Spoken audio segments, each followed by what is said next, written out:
Salama daholo. Faly marabantsika rehetra indray izay manaraka ny page. Indrindra fa ho antsika rehetra izay te hianatra zavatra vaovao amin'ny fampivelarana ny tena, ny fidirana sy fivelarana eo amin'ny sehatry ny asa.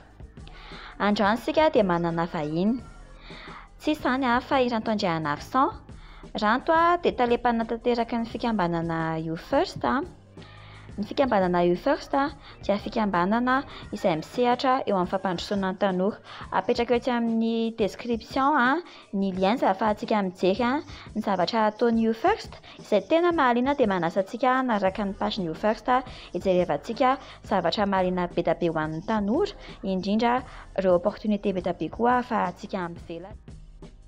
Fa androany Ranto dia hiresaka amintsika fahaiza-manao anatin'ity izay tena azo lazaina hoe ilaina, azo considérena mihitsy raha hoe qualité ho antsika izay rehetra izay vohitra ao amin'ny sehatry ny asa na efa ny amin'ny sehatry ny asa fa te hivelatra bebe kokoa.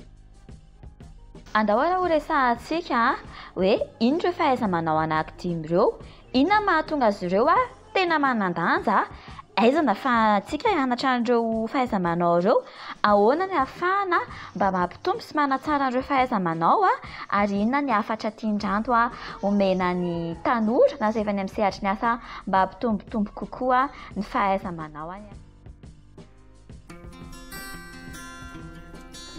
Amiko proactivité, gestion du temps, intelligence émotionnelle, créativité ary pensée critique.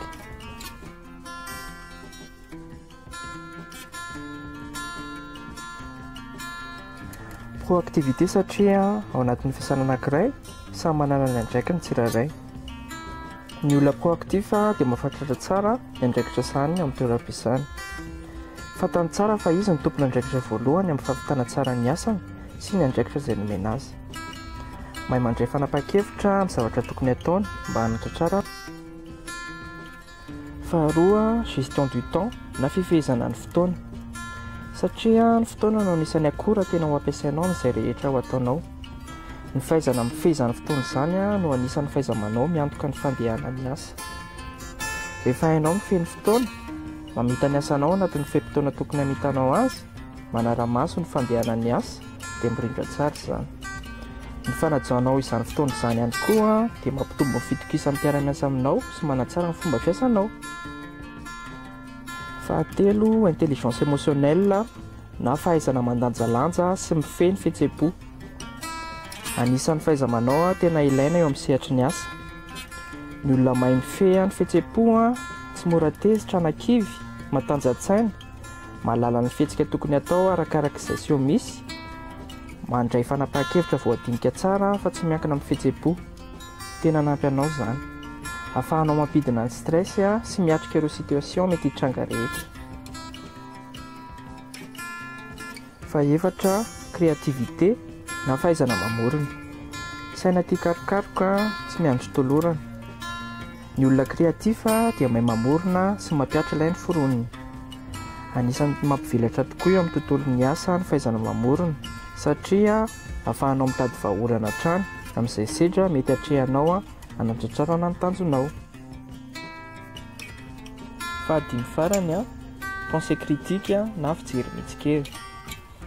N'inona asanao na asa nofinofisinao dia ilaina ny fahaizana mandinika sy mandray fanapa-kevitra voalanjalanja. Ny fahaizana mitsikera dia tahaka izao.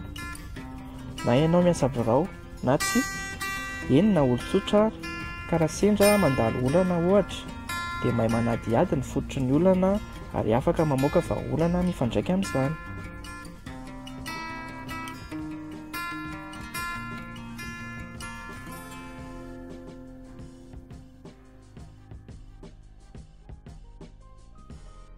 Manana tombony isika ankehitriny satria misy ny atao hoe internet. Maro ny tolotra hita ao amin'ny internet ahafahanao mamantatra sy mianatra ireo karazana fahaiza-manao ilaina amin'ny sehatry ny asa. Ao ireo karazana tranokala manome fiofanana mamaim-poana toy ny dimy, future learning. Ny fahavononanao izany sisa no ilaina dia afaka mampiofana ny tenanao ianao mba hiomananao amin'ilay asa